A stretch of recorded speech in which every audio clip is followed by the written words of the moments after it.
सादर प्रणाम। मैं नीरजा चौधरी आपके अपने चैनल इन्फोनी कॉर्नर में एक बार फिर आप सभी का स्वागत एवं अभिनंदन करती हूँ। हम पढ़ रहे थे किंगडम प्लांटी के बारे में और हमने लास्ट जो सेशन लिया था उसमें पढ़ा था एल्गी के बारे में। हमने पढ़ा था कि उसमें जो किंगडम प्लांटी है यानी कि पादप जगत है उसको अलग अलग डिवाइड किया गया है, जैसे कि एल्गी में है ब्रायोफाइटा, टेरिडोफाइटा, एंजियोस्पर्म और जिम्नोस्पर्म। तो एल्गी के बारे में हम पढ़ चुके हैं।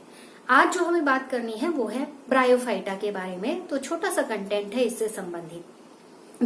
देखिए ब्रायोफाइटा की क्या विशेषता होती है। एक्चुअली इनकी विशेषता के अंतर्गत ये होता है कि जो जब इनका डिवीजन होता है तो उसमें मॉस और लिवरवर्ट ये ब्रायोफाइटा के अंतर्गत आते हैं। कौन? मॉस और लिवरवर्ट। ठीक है। अब मॉस और लिवरवर्ट में जब हम किसी चीज का एक्सप्लेनेशन करते हैं तो हम कुछ चीजों को डिवाइड करते हैं, जैसे कि किन स्थानों पर पाया जाता है। ठीक है ना। तो जो ब्रायोफाइटा है ये कहाँ पाए जाते हैं? जो मॉइस्ट एरिया होते हैं यानी कि नमी वाले एरिया होते हैं, जो शेडी एरिया है यानी कि छायादार क्षेत्र है, वहां पर ये मिलते हैं। और ब्रायोफाइटा के लिए एक और विशेष शब्द का इस्तेमाल किया जाता है। इनको कहा जाता है जल स्थल चर, एक्वाटेरेस्ट्रियल। ठीक है। अब जल स्थल चर का मतलब क्या हुआ? देखिए, जल स्थल चर का मतलब हम सामान्यतः एक्वेटिक या टेरेस्ट्रियल जानते हैं। एक्वेटिक वो होते हैं जो जलचर हिंदी में कहे जाते हैं, यानी जो पानी में रह सकते हैं, और स्थलचर वो हुए जो जमीन पर रह सकते हैं, यानी कि जिन्हें टेरेस्ट्रियल कहा जाता है। यहाँ इसको दोनों कहे जाते हैं। क्यों कहा जाता है? क्योंकि देखिए, एक तो ये जमीन पर भी यानी कि भूमि पर या लैंड पर जीवित रह सकते हैं। ठीक है। जैसे हमने कहा मॉइस्ट एरिया में होते हैं या फिर शेडी एरिया में होते हैं, लेकिन जब इनको रिप्रोडक्शन करना होता है, और रिप्रोडक्शन स्पेशली कैसा, सेक्सुअल रिप्रोडक्शन की बात करेंगे, यानी कि लैंगिक जनन जब इनको करना होता है तो उस समय पानी इनके लिए यानी जल इनके लिए अनिवार्य है। इसके बिना ये मोड कंप्लीट नहीं हो सकता। ठीक है। एक और विशेषता आती है ब्रायोफाइटा की। ब्रायोफाइटा की अगली विशेषता ये है कि ये अनुक्रमण को बहुत अच्छे तरीके से प्रदर्शित करते हैं। अनुक्रमण को इंग्लिश में बोला जाता है सकेशन। ठीक है। तो ये क्या करते हैं? अनुक्रमण को बहुत अच्छे तरीके से प्रदर्शित करते हैं। और दूसरी चीज, हम हालांकि अनुक्रमण से संबंधित एक अलग डिफरेंट टॉपिक है, पूरे का पूरा एक सेशन उस पर लेंगे, एक वीडियो उस पर बनाएंगे। फिलहाल इंट्रोडक्टरी कर दे रहे हैं, क्योंकि अगर ब्रायोफाइटा से संबंधित ये आया है तो इसकी बात कर दे रहे हैं। एक्चुअली जो सकेशन होता है वो ये होता है कि कोई भी कम्युनिटी क्या होती है, डेवलपमेंट कर रही है, यानी कि उसमें विकास हो रहा है। ठीक है। आप किसी भी कम्युनिटी को देख लें, आप अगर अपने आप से भी कंपेयर करें तो आज से 10 साल पहले की और आज के 10 साल बाद की एक स्थिति का प्रेडिक्शन आप कर सकते हैं। 10 साल पहले आप कैसे थे, आज कैसे हैं, और 10 साल बाद आप कैसे होंगे। तो ये क्या हुआ, एक विकासीय क्रम हुआ। तो ब्रायोफाइट्स या स्पेशली मैं कहूँ प्लांट्स की एक सकेशन को लेकर बहुत अच्छी जो प्रदर्शन है वो रहा है। इसमें क्या होता है, कोई भी कम्युनिटी के जब डेवलपमेंट होता है, यहाँ पर जिस अनुक्रमण की हम बात करते हैं वो क्या होता है, बहुत ही ज्यादा व्यवस्थित होता है, यानी कि मैनेज्ड मैनर से डेवलपमेंट हो रहा है। ठीक है। कैसा डेवलपमेंट हो रहा है? मैनेज्ड मैनर से डेवलपमेंट हो रहा है। अब वो मैनेज मैनर क्या हुआ? दरअसल क्या होता है कि टाइम टू टाइम जो कम्युनिटी है उस कम्युनिटी की जितनी स्पीशीज से रिलेटेड संरचनाएं हैं, यानी कि जातीय संरचनाएं जिनको बोला जाता है, स्पीशीज स्पेसिफिक स्ट्रक्चर की बात की जा रही है यहाँ पर, तो उसमें क्या होगा, जातीय संरचनाओं में और जितनी उसकी फंक्शनिंग है यानी कि क्रियाएं हैं, इन क्रियाओं में एक परिवर्तन होता है क्रमिक रूप से, यानी कि ग्रेजुअली। ठीक है। कैसा होता है, एक ग्रेजुअल चेंजेस आते हैं, वो इसकी विशेषता होती है। तो अनुक्रमण उसको कहा जाता है। फिर रिपीट करते हैं, कोई भी पॉपुलेशन को ले लेते हैं। मान लीजिए कोई भी पॉपुलेशन है, उस पॉपुलेशन में विकास होगा। ठीक है। अब ये विकास कैसा होगा? एक अरेंज मैनर में होता है। अगर हम अनुक्रमण की बात कर रहे हैं, एक अरेंज मैनर में होता है और ये किस पर बेस्ड होता है? जो स्पेशीज स्पेसिफिक स्ट्रक्चर होते हैं, यानी कि जो जातीय संरचनाएं होती हैं, और दूसरा जो उनकी अपनी उस पॉपुलेशन की क्रियाएं होती हैं या फंक्शनिंग होती हैं, तो उनमें क्या होता है? ग्रेजुअल चेंज आते हैं। जैसे एक उदाहरण आप ही ले लीजिए, जब मार्च चल रहा था तो उस समय हमने नहीं सोचा था कि जो हमारे घरों में जो भी बच्चे हैं या हम हैं या जैसे भी हैं, कभी स्कूल कॉलेज से बाहर निकलकर अपने घर के कमरे में हम ऑनलाइन क्लासेस ले रहे होंगे। एक अल्टरनेट हम सोच सकते थे, लेकिन हम रूटीन में ले रहे होंगे नहीं सोच सकते थे। तो ये क्या हुआ? हमारी क्रिया में, यानी कि हमारी जो रूटीन है उसमें एक परिवर्तन आया। तो यही यहाँ पर एक सिंपल डेफिनेशन फॉर्म या एक सिंपल वर्ड्स में आप अनुक्रमण को या सकेशन को समझ सकते हैं। इसके बाद बात आती है कि जो ब्रायोफाइट्स होते हैं वो कैसे होते हैं? थैलॉइड होते हैं। हिंदी में इनको थैलाब ही बोला जाता है। कैसे होते हैं? थैलॉइड। ठीक है, थैलॉइड होते हैं। जो इनकी पत्तियां होती हैं वो बड़ी मांसल सी होती हैं, और ये इनका थैलस कैसा होता है? बिल्कुल स्ट्रेट होता है, यानी कि सीधा होता है। ये इनके थैलस की विशेषता के अंतर्गत आता है।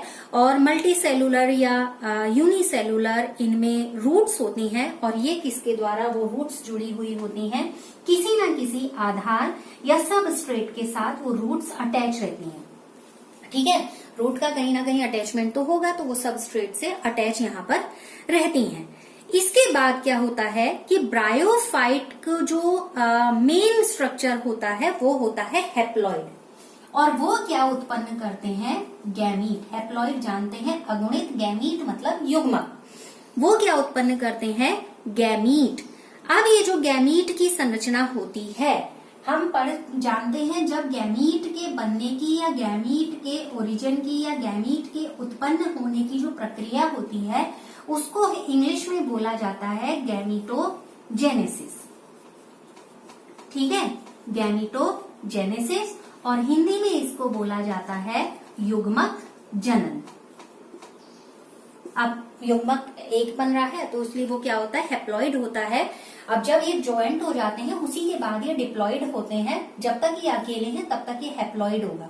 ठीक है, इसके बाद बात आती है कि इसमें हमने जैसे शुरुआत में कहा कि यहाँ पर क्या होता है? ये सेक्सुअल रिप्रोडक्शन मोड होता है। ठीक है, अब सेक्सुअल रिप्रोडक्शन मोड होता है, इसका मतलब यहाँ पर मेल रिप्रोडक्टिव ऑर्गन भी है और फीमेल रिप्रोडक्टिव ऑर्गन भी है। ठीक है ना? तो मेल रिप्रोडक्टिव ऑर्गन को बोला जाता है एंडोसियम, और फीमेल रिप्रोडक्टिव ऑर्गन को बोला जाता है गाइनोसियम। हिंदी में बोला जाता है मेल रिप्रोडक्टिव ऑर्गन यानी कि एंडोसियम को पुमंग, और गाइनोसियम को बोला जाता है स्त्रीधानीधर। ठीक है, तो ये होते हैं मेल और फीमेल रिप्रोडक्टिव ऑर्गन। अब क्या होता है? ये फ्लास्क की शेप के होते हैं जिसमें एक एग होता है, और जो ये एंडोसियम होते हैं, ये एंडोसियम पानी में छोड़ दिए जाते हैं तो ये फ्लोट करते हैं, और उसके बाद ये क्या करते हैं? यहाँ गाइनोसियम के संपर्क में आएंगे, और इस जब गाइनोसियम के संपर्क में आते हैं तो इसमें जो एग है उसके साथ ये फ्यूज हो जाते हैं, या उसके साथ ये क्या होते हैं? जुड़ जाते हैं, संगलित हो जाते हैं। ठीक है, उसके साथ ये जुड़ जाएंगे, संगलित हो जाएंगे। फिर इनमें किसका निर्माण होगा? जब दो गैमीट मिल जाते हैं, यानी कि एक मेल गैमीट और एक फीमेल गैमीट मिल जाते हैं, तो जब तक ये अलग होते हैं, जैसा अभी कहा कि वो कैसे होते हैं? हैप्लॉइड होते हैं, अगुणित होते हैं। जब ये दोनों मिल जाते हैं तब ये हैप्लॉइड नहीं रहते, तब ये कैसे हो जाते हैं? द्विगुणित हो जाते हैं, यानी डिप्लॉइड हो जाते हैं, और तब इसको प्रदर्शित करने का तरीका n नहीं होता है। जब ये डिप्लॉइड फॉर्म में होता है तो हम इसको 2n से प्रदर्शित करते हैं। ठीक है, अब यहाँ पर क्या हुआ? जब ये फ्यूजन भी हो गया है, अब जब ये फ्यूज होते हैं, मैं ये बता रही थी कि जब दो गैमीट फ्यूज होते हैं तो फ्यूज होने के बाद ये किसका निर्माण करते हैं? जाइगोट का। इंग्लिश में जाइगोट बोला जाता है, आप इसे जाइगोट ध्यान रखेंगे तो ज्यादा सही रहेगा, नहीं तो हिंदी में इसको बोला जाता है युग्मनज। ठीक है, तो ये क्या फॉर्म करते हैं, जाइगोट फॉर्म करते हैं। और जब ये जाइगोट बनने की प्रक्रिया हो जाती है उसके बाद जो जाइगोट है एकदम से इसमें तो ऐसा नहीं है कि डिवीजन स्टार्ट हो जाएगा, थोड़ा रेस्टिंग फॉर्म आती है और इसमें बन जाते हैं स्पोरोफाइट। ठीक है, क्या बनेंगे, स्पोरोफाइट। हिंदी इंग्लिश दोनों में एक ही याद रखिएगा आप, स्पोरोफाइट। अब हिंदी भी में अगर मैं बोल दूं, ठीक है, हिंदी में अगर मैं कहूं तो इसे बोला जाता है बीजाणुद्भिद। स्पोर मीन्स बीजाणु, फाइट मीन्स उद्भिद से मतलब हो गया, तो इसको बोला जाता है, मैं लिख दे रही हूं यहाँ पर बीजाणुद्भिद। लेकिन मैं आपको सजेस्ट करूं तो आप इंग्लिश में ध्यान रखेंगे कि इसको क्या कहा जाता है, स्पोरोफाइट। तुरंत डिवीजन नहीं हुआ, यहाँ पर क्या बना, स्पोरोफाइट बनने लगा। समझ में आ गई बात। इसके बाद क्या होगा, जब ये स्पोरोफाइट यहाँ बन जाएगा, फ्री फ्लोटिंग तो होते नहीं है, बल्कि इनमें क्या होता है, एक फोटोसिंथेसिस की प्रोसेस होती है और उस फोटोसिंथेसिस के लिए ये किससे जुड़ा रहता है, जो गैमेटोफाइट है उसके साथ ही जुड़ा हुआ रहता है। ठीक है, देखो युग्मक जनन की प्रक्रिया हुई, युग्मक बनना। अब जब ये बन जाता है तो इसको क्या बोला जाता है, जैसे हमने कहा युग्मक जुड़ जा रहे हैं, तो हिंदी में इसको क्या कहा जाता है, युग्मकोद्भिद, यानी कि युग्मक के निर्माण होने की प्रक्रिया। ठीक है, अब इस युग्मक के निर्माण होने की प्रक्रिया को बोला जाता है गैमेटोफाइट। ये यहीं पर है, ये तो मैंने युग्मक जनन की प्रक्रिया को यहाँ पर प्रदर्शित किया कि किस तरीके से जब युग्मकों का निर्माण होता है तो इसे बोला जाता है। यहाँ पर क्या होगा, जब युग्मक उत्पन्न होंगे, युग्मक उत्पन्न, उद्भव, तो इसलिए इसको क्या बोला जाएगा, युग्मकोद्भिद, क्योंकि यहाँ पर क्या था, बीजाणुद्भिद, बीजाणु या स्पोर का बनना शुरू हो रहा था, इसे स्पोरोफाइट और इसे गैमेटोफाइट। ठीक है, अब यहाँ पर जो स्पोरोफाइट है, जैसे प्रकाश संश्लेषण के लिए गैमेटोफाइट से जुड़ा रहेगा और वहां से जुड़ने के बाद ये यहीं से अपना पोषण भी लेगा, यानी कि जीवित रहने के लिए उसे न्यूट्रिशन की जरूरत है। किसको, इसको, इसे न्यूट्रिशन की जरूरत है। अगर इसे न्यूट्रिशन चाहिए तो इस न्यूट्रिशन के लिए इसे क्या करना होगा, इसके साथ अटैच होना होगा, फोटोसिंथेसिस होगा और उस फोटोसिंथेसिस से ही ये क्या करेगा, अपना न्यूट्रिशन गेन करेगा। अब यहाँ पर जो स्पोरोफाइट है, इन स्पोरोफाइट्स में धीरे धीरे करके डिवीजन होगा और हैप्लॉइड जो स्पोर है उनमें जर्मिनेशन होगा और जर्मिनेशन होकर वो क्या करेंगे, इसको डेवलप करने का काम करेंगे। स्पोरोफाइट में शुरुआत में डिवीजन नहीं हुआ, स्पोरोफाइट में अब कुछ समय के बाद क्या हो रहा है, धीरे धीरे डिवीजन हो रहा है। जब ये धीरे धीरे डिवीजन हो रहा है उसके बाद यहाँ पर ये क्या हो रहा है, जो युग्मकोद्भिद है, अब अंकुरण हो रहा है, जर्मिनेशन हो रहा है, तो वो जर्मिनेशन के बाद यहाँ पर क्या डेवलपमेंट होगा, इस गैमेटोफाइट का डेवलपमेंट स्टार्ट हो जाएगा, यानी कि युग्मकोद्भिद का डेवलपमेंट स्टार्ट हो जाएगा। समझ में आ गई बात। तो ये यहाँ पर चीजें क्या थी, इससे संबंधित थी। अब बात आती है एक और जो इम्पोर्टेंट चीज इससे संबंधित है वो ये आती है कि जो ब्रायोफाइट्स होते हैं उनका क्या इकोनॉमिक इम्पोर्टेंस है, यानी उनका क्या आर्थिक महत्व है। हम कोई भी चीज जब लगाते हैं या जब हम उसे किसी दूसरे पॉइंट ऑफ व्यू से पढ़ते हैं तो हम उसका फायदा और नुकसान जरूर देखते हैं। ऐसे ही जब हम ब्रायोफाइट्स की स्टडी कर रहे हैं तो साइंटिस्ट ने ये जानने की कोशिश की कि क्या ये ब्रायोफाइट्स हमारे लिए इम्पोर्टेंट है। अगर ये ब्रायोफाइट्स हमारे लिए इम्पोर्टेंट है तो इन ब्रायोफाइट्स के क्या महत्व है। देखिए, बहुत ज्यादा महत्व तो नहीं है। एक विशेषता ब्रायोफाइटा की ये होती है कि इनमें वाटर स्टोरेज बहुत ज्यादा हो जाता है, यानी कि वाटर स्टोर रहता है। रीजन, क्योंकि नम स्थानों पर आते हैं, नम स्थानों पर ही उगते हैं और छायादार स्थानों पर उगते हैं, जिसकी वजह से जो वाटर क्वांटिटी होती है, इनमें वाटर क्वांटिटी बहुत ज्यादा होती है, तो इनमें बहुत अधिक मात्रा में वाटर का स्टोरेज रहता है। बहुत ज्यादा इकोनॉमिक वैल्यू नहीं है, जैसा कि शुरू में ही कहा। यहाँ पर कुछ स्पीशीज हैं, जैसे स्फेगनम है, ठीक है, एक स्पीशीज है जो क्या प्रोवाइड कराती है, पीट प्रोवाइड कराती है। और पीट का यूज किस रूप में होता है, फ्यूल या ईंधन के रूप में होता है। पीट ही है इंग्लिश में भी, तो इसका यूज किस रूप में किया जाता है, ईंधन के रूप में किया जाता है। ठीक है, जो ब्रायोफाइटा है ब्रायोफाइटा का यूज ट्रांसपोर्टेशन में भी होता है, क्योंकि ये सॉफ्ट होते हैं और जैसे कहा कि वाटर स्टोरेज होता है, तो कई बार लिविंग चीजों का जब ट्रांसपोर्टेशन होता है तो उस ट्रांसपोर्टेशन के लिए इसका इस्तेमाल किया जाता है। ठीक है, अगली चीज इसके अंतर्गत, जैसे हमने कहा ट्रांसपोर्टेशन में इसका इस्तेमाल हो गया स्पेशली उनके लिए जैसे जो सजीव हैं। फिर कुछ चीजें ऐसी होती हैं जो टूट सकती हैं, तो इनका इस्तेमाल पैकिंग करने में भी किया जाता है, जिससे कि चीजों को सुरक्षित रूप से एक स्थान से दूसरे स्थान तक पहुंचाया जा सके। रीजन बोला कि इनका यूज ऐसे क्यों होता है, क्योंकि वाटर स्टोरेज बहुत ज्यादा होता है। तो ऐसे ही क्या होता है, जैसे लाइकेन है और मॉस है, ये अकेले ऐसे हैं कि जो चट्टानों पर उग सकते हैं। इनकी एक और विशेषता है, इस संदर्भ में ही आप देखेंगे तो आपने देखा ये चट्टानों पर या इन पर उग सकते हैं। तो जो सॉइल इरोजन होता है, सॉइल इरोजन का मतलब हुआ मृदा अपरदन, मिट्टी का जो कटाव होता है। ठीक है, इस मिट्टी के कटाव को रोकने में ये सहायता करते हैं। यानी कि अगर आप इसे इकोलॉजिकल पॉइंट ऑफ व्यू से देखें तो जो चट्टानों के अपघटित होने की प्रक्रिया है उसको कहीं ना कहीं रोकते हैं, क्योंकि मॉस क्या करता है, मिट्टी पर एक लेयर बना लेता है। तो इसलिए जब बारिश होती है तो उस वजह से मिट्टी और उसकी जड़ों में फंसी रहती है और ये पूरे उस पर क्या करते हैं, एक लेयर बना लेते हैं, जिससे कि मिट्टी का बहाव रुक जाता है, मिट्टी नहीं बह पाती। ठीक है, अब इसके जैसे शुरुआत में ही कहे दो मुख्य एग्जाम्पल हैं, जैसे अभी हम नाम ले ही रहे हैं, एक मॉस हो गया और दूसरा क्या हो गया, लिवरवर्ट। मॉस और लिवरवर्ट, ऐसे ही नाम आपको याद रखने होंगे, मॉस और लिवरवर्ट। देखिए, सबसे पहले लिवरवर्ट की अगर मैं बात करूं तो कॉमन सब कुछ है, क्योंकि ब्रायोफाइटा है, इट मीन्स वहीं मिलेगा जहां नम स्थान है, जहां पर थोड़ा सा जैसे नदियों का किनारा कह सकते हैं, या दलदल वाले स्थान कह सकते हैं, या गीली मिट्टी कह सकते हैं, पेड़ों की छाल कह सकते हैं। तो ऐसी जगहों पर ये लिवरवर्ट मिलते हैं। ठीक है, यहाँ लिवरवर्ट का एग्जाम्पल जैसे मार्केंशिया,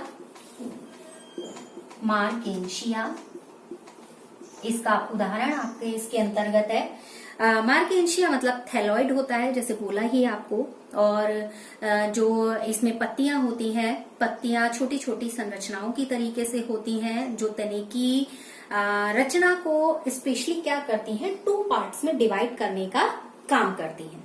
ठीक है, लिवरवर्ट में जो एसेक्सुअल रिप्रोडक्शन है, यहाँ लिख लेती हूँ, लिवरवर्ट के बारे में आपको सुविधा रहेगी एक साथ लिखने में।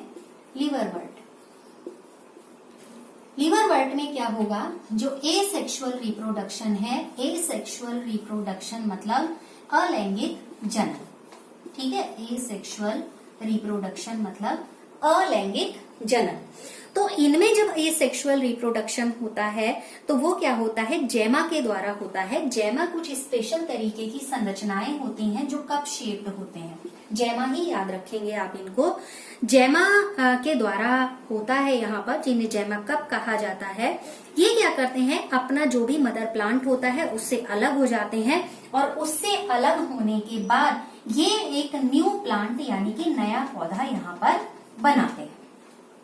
ठीक है, अब सेक्सुअल रिप्रोडक्शन की बात करते हैं। सेक्सुअल रिप्रोडक्शन के अंतर्गत इनमें मेल और फीमेल रिप्रोडक्टिव ऑर्गन दोनों होते हैं, और यहाँ पर जो मेल और फीमेल रिप्रोडक्टिव ऑर्गन की हम बात कर रहे हैं, तो अब या तो ये क्या होंगे, या तो उसी स्पोरोफाइट पर, उसी थैलस पर होंगे, और नहीं तो क्या होते हैं, ये दूसरे थैलस पर भी होते हैं। और जो स्पोरोफाइट होता है वो डिवाइड होता है 3 पार्ट में। ठीक है, कौन से 3 पार्ट में डिवाइड होता है, फुट,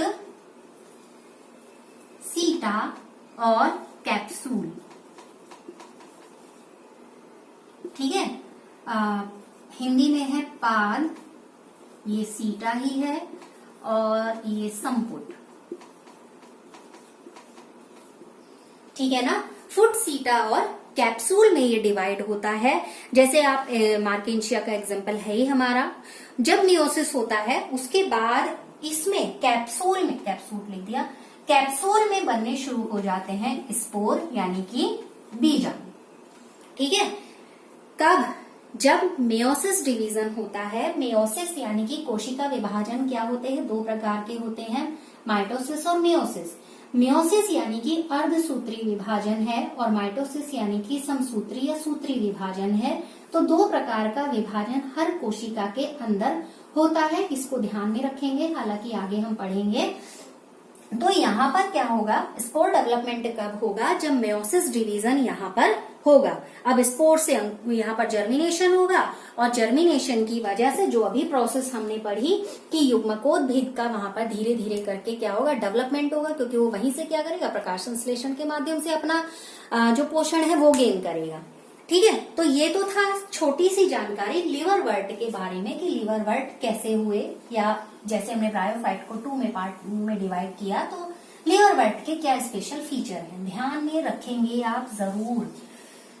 अगली बात आती है मॉस की। ठीक, मॉस में क्या होता है? देखिए, मॉस भी क्या है, ब्रायोफाइट से नेचुरली वही नम स्थानों पर मिलेगा। ये सारी चीजें इसमें के लिए भी कॉमन होंगी, उसको नहीं कह रही हूं। देखिए, जब इसका लाइफ साइकिल होता है तो सबसे इफेक्टिव स्टेज क्या होती है इसकी, युग्मकोद्भिद यानी कि गैमेटोफाइट। ठीक है, सबसे इफेक्टिव स्टेज कौन सी होती है उसकी पूरी लाइफ साइकिल में, युग्मकोद्भिद की। ठीक है, यानी गैमेटोफिटिक फेज जो होगी वो गैमेटोफिटिक। देखिए, अल्टरनेशन ऑफ जेनरेशन, जैसे अभी हमने कहा स्पोरोफाइट बनेगा फिर गैमेटोफाइट बनेगा, अभी जैसे लिवरवर्ट या इसमें भी हमने पढ़ा। तो एक यहाँ पर बहुत इंपॉर्टेंट क्वेश्चन है कि जो ब्रायोफाइट्स होते हैं उन ब्रायोफाइट्स का एक स्पेशल कॉमन कैरेक्टर होता है कि इनमें अल्टरनेशन ऑफ जेनरेशन मिलता है, यानी कि पीढ़ी का एकांतरण। मैं लिख दे रही हूं, alternation of generation, alternation of generation. ठीक है, यानी हिंदी में इसको क्या कहेंगे हम, पीढ़ी एकांतरण। पीढ़ी एकांतरण का मतलब ये होता है, जैसे युग्मकोद्भिद अवस्था के बाद कौन सी अवस्था आएगी, बीजाणुद्भिद अवस्था। ठीक है, कौन सी अवस्था आएगी, बीजाणुद्भिद अवस्था आएगी, यानी कि गैमेटोफाइट अवस्था के बाद स्पोरोफाइट अवस्था और उसके बाद फिर से गैमेटोफाइट अवस्था, यानी कि अल्टरनेशन होता है, अल्टरनेशन ऑफ जेनरेशन। तो ब्रायोफाइट्स का ये स्पेशल कैरेक्टर है, कई बार क्वेश्चन इसी से पूछा जाता है। अब देखिए, ये कैसा होता है, जो मॉस की हम बात कर रहे थे, हरा होता है, ब्रांच्ड होता है। ठीक है, और इसकी जो सेकेंड फेज होती है वो लगभग पत्ती के जैसी होती है। ठीक है ना, मॉस में वेजिटेटिव रिप्रोडक्शन होगा, लेकिन जो पहले वाला फिलामेंट होगा उसका पहले बडिंग होगी और उस बडिंग के माध्यम से ही यहाँ पर होगा वेजिटेटिव रिप्रोडक्शन। बात करते हैं यहाँ इसमें भी सेक्सुअल रिप्रोडक्शन की। वेजिटेटिव रिप्रोडक्शन का मतलब हुआ था एसेक्सुअल रिप्रोडक्शन, तो यहाँ पर फिलहाल हम बात करते हैं सेक्सुअल रिप्रोडक्शन की। यहाँ पर भी एंडोसियम और गाइनोसियम होंगे, यानी कि मेल और फीमेल रिप्रोडक्टिव ऑर्गन यहाँ पर भी होंगे।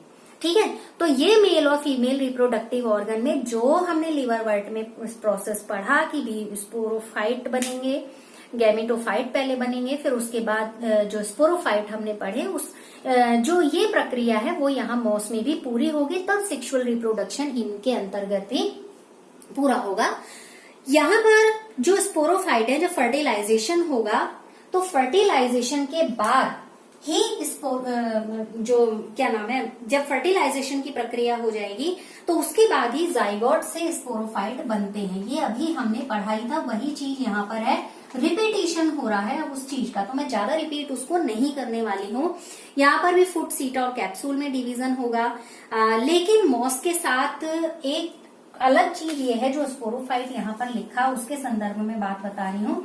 अभी जैसे हमने लिवरवर्ट स्पोरोफाइट को भी देखा, तो यहाँ पर मॉस का स्पोरोफाइट जो होता है वो ज्यादा विकसित होता है, वो ज्यादा डेवलप्ड होता है in the comparison of liverwort.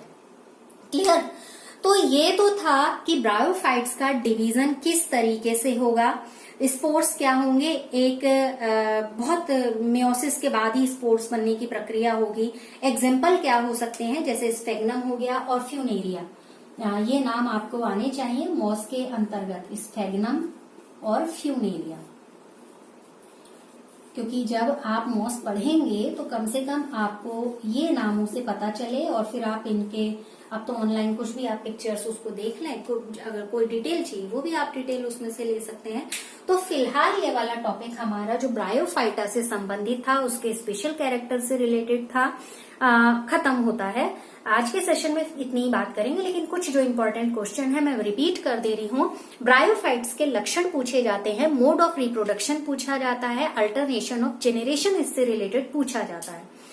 Alternation of generation यानी कि पीढ़ी का एकांतरण ब्रायोफाइटा में क्यों मिलता है या कैसे मिलता है, आप उसको डिटेल करेंगे, तो ये क्वेश्चन इससे संबंधित कुछ इंपॉर्टेंट है। तो फिलहाल आज के सेशन में इतनी बात करेंगे। नेक्स्ट सेशन में अगले टॉपिक के बारे में पढ़ेंगे, जिसमें कि हम पढ़ेंगे टेरिडोफाइटा के बारे में, क्योंकि एल्गी, ब्रायोफाइटा, टेरिडोफाइटा, जिम्नोस्पर्म और एंजियोस्पर्म ये डिवीजन था, तो हम इसके तीसरे डिवीजन यानी कि टेरिडोफाइटा के बारे में पढ़ेंगे। तो फिलहाल आज का सेशन यही समाप्त करते हैं। लगातार साथ बने रहने के लिए आप सभी का बहुत बहुत धन्यवाद।